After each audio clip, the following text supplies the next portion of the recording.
Has anybody out there ever seen the show Malcolm in the Middle?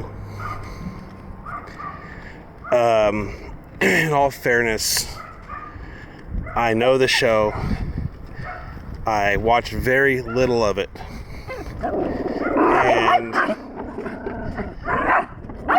And it sort of, well, for one, I never watched much TV just because I couldn't follow a series effectively.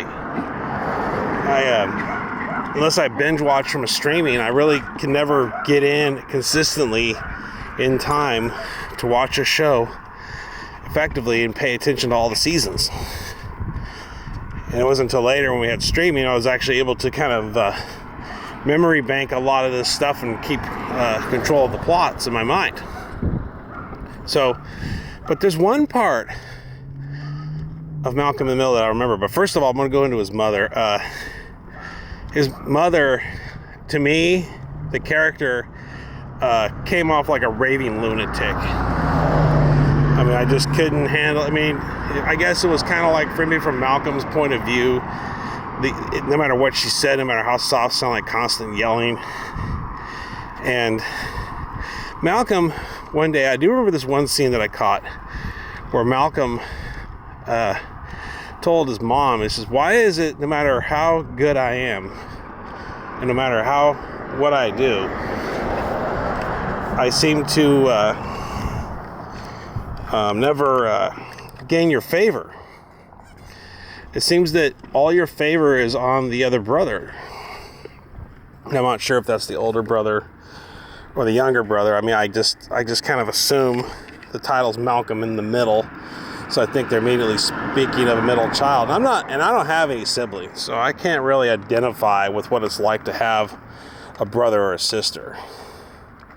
But his mother said to Malcolm, she said that no matter what happens, Malcolm, you're good enough, or something to the effect of, this isn't a quote, but you're good enough to where I don't have to worry about you.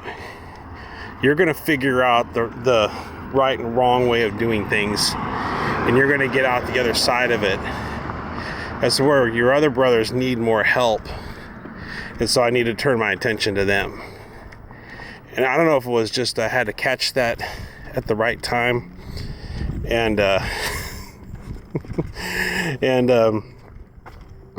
whatever, but I just got this weird idea where, what if in the end Malcolm's had enough and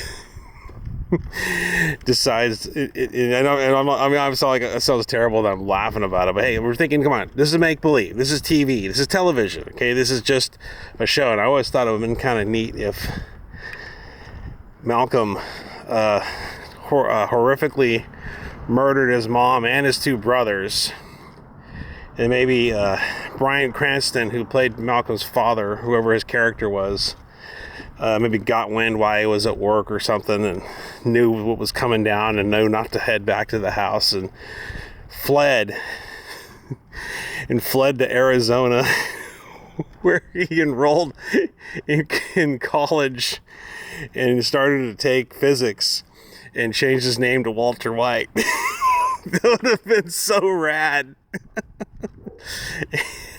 And maybe Malcolm came back either in season 3 to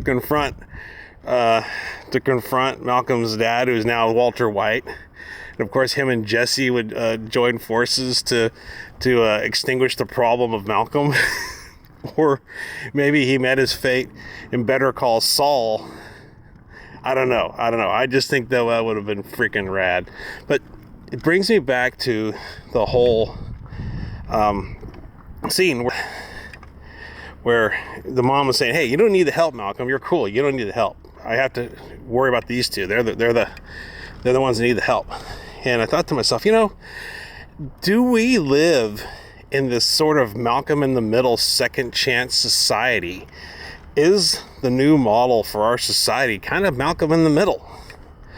And I mean that, I'm not trying to say that if somebody's done drugs and they recovered and they're just never going to be a good person. Or if a person was in prison, they're never going to be a good person, or never were a good person. I'm not trying to say that. I'm just kind of saying that sometimes it seems that the opportunities offered to people in recovery seem like they're more profitable and numerous at times than opportunities offered to people who never got into trouble. I mean, I don't know. Is it just me? Maybe, and I've often gone back to this topic before, where maybe I'm just not likable. There's just something off-putting about me, and I have a harder time selling to potential people that are willing to give me opportunities more than others. But I'm thinking to myself, or maybe I just burn out easy, and or whatever, and I don't, and I just kind of step into the rut of a 9 to 5. But it just seems to me that a lot of people that I knew that were messed up on drugs or in trouble in the past got out of it, got out of it the other side, not only unscathed, maybe slightly scathed, but in a better position than they were before they started. It's kind of like people that were in and out of rehab or in and out of whatever, they got a house. Like I know of a guy who was in prison who has a house, and it's nicer than any house I'll ever own. He had a better job, a better job than any job I'll ever have. And I kind of wonder, is it the appreciation of the person who gets the second chance that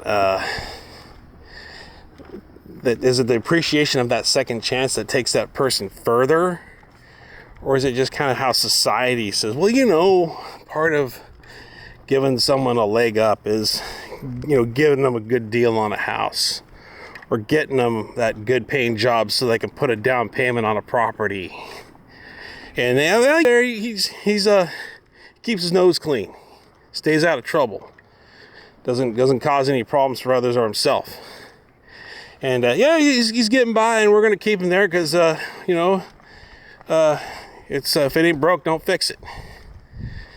But if it's broke, we're not only gonna fix it, we're gonna improve it beyond belief, is to make it even a better version of itself than when it had been created, whatever it is, whatever the person that is. They're gonna make a better person than they even could have even possibly started out as, by giving them a good career, giving them a good house, whatever it is. Maybe I don't know, maybe do they get better loans? I know I recently went in to get some credit, and I had went in to get some credit. I used to tell people, I can't get credit. A lot of the millennials would come on and say, oh, you get credit, you get credit card. And so I went in, I said, hey, one of my local institutions, I said, I'd like to get a secured credit card so I can reestablish my credit. I paid all my credit cards off, and I can't get any credit now. And so they were going to give me a card. And I had went to the institution. I said, hey, what's up with the credit card? Am I to expect it? And they said, and she said, yeah, it's more than likely in the mail. You're fine. And so I said, okay. And then I called them a week later.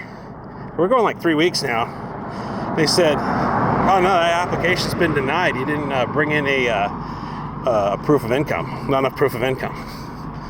Now I got a secured credit card through an actual bank, but it's just stuff like that. As to where if I was somebody who trades in pit bull puppies, am I going to be able to go in and get a better credit card, or am I going to be able to convince an employer to give me that $25 an hour job at a factory or some local processing facility?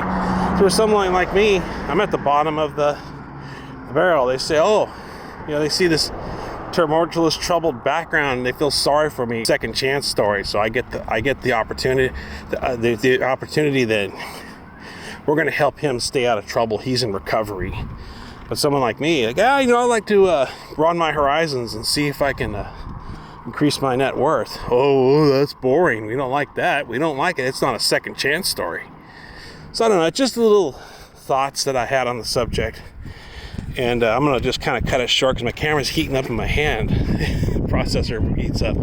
Real powerful sensor. But don't worry about the haters. Just let the haters worry about you, and see you on the next one.